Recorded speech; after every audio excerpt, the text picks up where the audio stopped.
ایک بات ذہن نشین کر لیں کہ رات کو بہت سے لوگوں کے لیے نماز پڑھنا مشکل ہوتا ہے، خصوصاً آج کے دور میں کہ ہم انتہائی سست ہو گئے، غافل ہو گئے، کمزور ہو گئے۔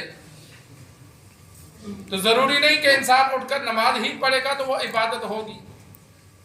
انسان کو رات کو جاگ آئی یا اپنی ترتیب بنائے اٹھنے کی، بستر پر بیٹھ کر ہی جتنا قرآن مجید یاد ہے وہ پڑھے، وہ بھی عبادت ہے۔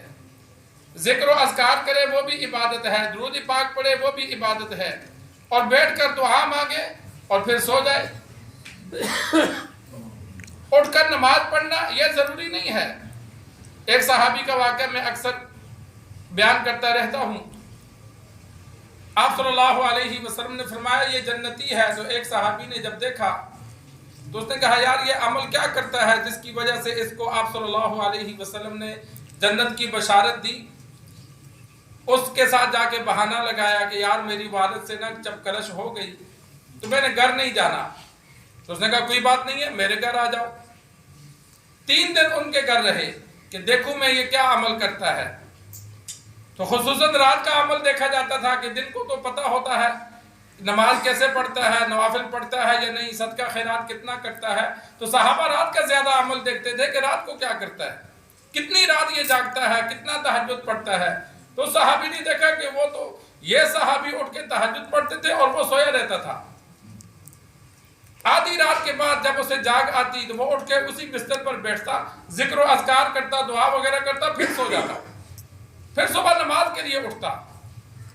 تو اس صحابی نے سوچا اس سے تو میرا عمل زیادہ ہے، یہ تو اٹھ کے نماز بھی نہیں پڑھتا، اسی طرح بستر پر عبادت کر کے پھر سو جاتا ہے۔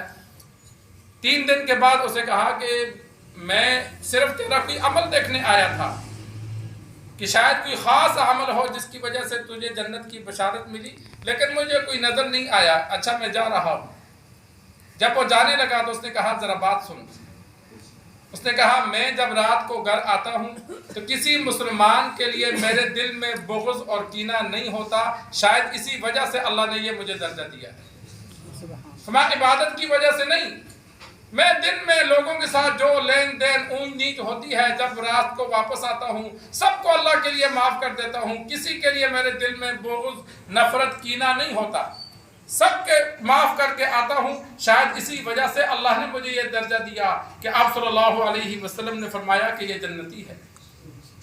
اس صحابی کا اب یہ جو رات کی عبادت اللہ نے ہم امت تک پہنچائی تو یہ امت کو یہ بھی طریقہ بتلایا کہ اگر جس طرح صحابہ رات کو نماز پڑھتے ہیں، تلاوت کرتے ہیں، اگر کوئی کمزور ہے تو وہ اس صحابی کی طرح بستر پر ہی عبادت کر لے، یہ بھی کافی ہو جائے گی۔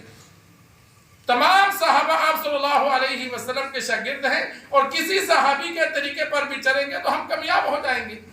تو اب یہ اس صحابی کا رات کا عمل اللہ نے امت کو دکھلانا تھا تو اللہ نے یہ بہانہ بنایا۔